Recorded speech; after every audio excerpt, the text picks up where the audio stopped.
இந்த குரங்கு ஒன்று தோட்டம் போட்டுச்சான். அது தோட்டம் போட்டு நல்லா அந்த தோட்டத்தை பராமரித்து வந்து கொண்டே இருந்தது. 2 முயல் வந்து அந்த தோட்டத்தை ரொம்ப நாசம் பண்ணிக்கிட்டே இருக்குமா. இந்த குரங்கால் அந்த வேதனையை தாங்கவே முடியல.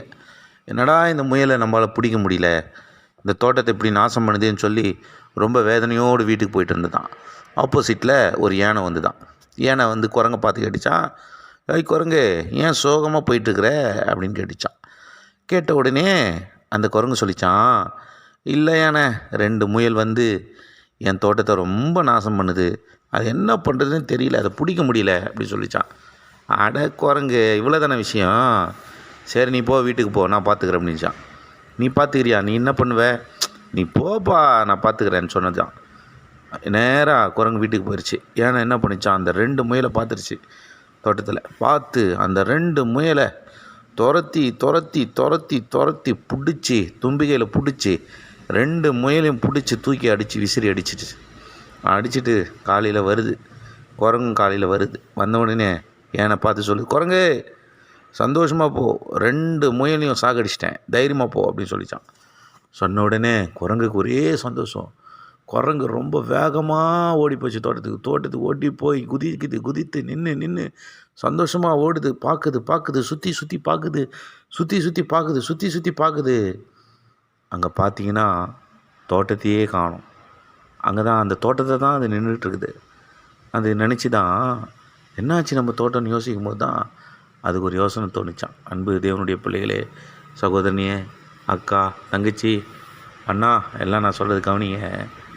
ஒரு யானை 2 முயலை ஒரு தோட்டத்தில் போய் துரத்தி பிடிக்குமானால் அந்த தோட்டத்தினுடைய நிலைமை என்ன ஆகும் கொஞ்சம் யோசிச்சு பார்த்தீங்களா? 2 முயலை அந்த தோட்டத்தில் சுற்றி பிடிச்சிச்சான். தோட்டமே இல்லாமல் போயிடுச்சு. குரங்கு தலை மேலே துணியை போட்டுக்கிட்டு அப்படியே உட்காந்து நினச்சி தான் 1 வருஷம் இல்லை, 2 வருஷம் இல்லை, 5 வருஷம் இல்லை, 10 வருஷம் இல்லை, இந்த முயலுங்க நம்ம தோட்டத்தில் சாப்பிட்ருந்தா கூட இவ்வளோ சேதம் வந்திருக்காது. ஒரே ராத்திரியில் சேதப்படுத்திட்டியடா என்று சொல்லி பயங்கர வேதனை. ஒரே இரவில் முழு தோட்டமும் போயிடுச்சு. சங்கீதம் 1:1 சொல்கிறது, துன்மார்க்கனுடைய ஆலோசனை நடவாமலும், பாவியினுடைய வழியில் நில்லாமலும், பரியாசக்காரன் உட்காரும் இடத்தில் உட்காராமலும், நடந்தால் நின்னா உட்காந்துருவேன். இதை தான் வேதம் நமக்கு சொல்கிறது. சில நேரங்களில் ஒரு நல்ல ஆலோசனை கொடுக்கறது போல் உனக்கு சிலர் கொடுக்க நினைப்பாங்க. ஆனால் அது அந்த ஆலோசனை தீமையான ஆலோசனையாக முடிந்துவிடும்.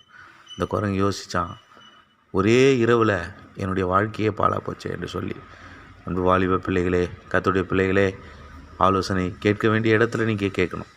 கர்த்தருடைய ஆலோசனையில் இருக்கணும். 32ஆம் சங்கீதம் 8வது வசனம் சொல்லுகிறது, நான் உனக்கு போதித்து நீ நடக்க வேண்டிய வழியை உனக்கு காட்டுவேன், உண்மையில் என் கண்ணை வைத்து உனக்கு ஆலோசனை சொல்லுவேன் என்று கர்த்தர் சொல்லுகிறார். கர்த்தருடைய ஆலோசனையில் இருப்போம், வாழ்க்கையை வளமாக்குவோம். ஆமேன். God bless you.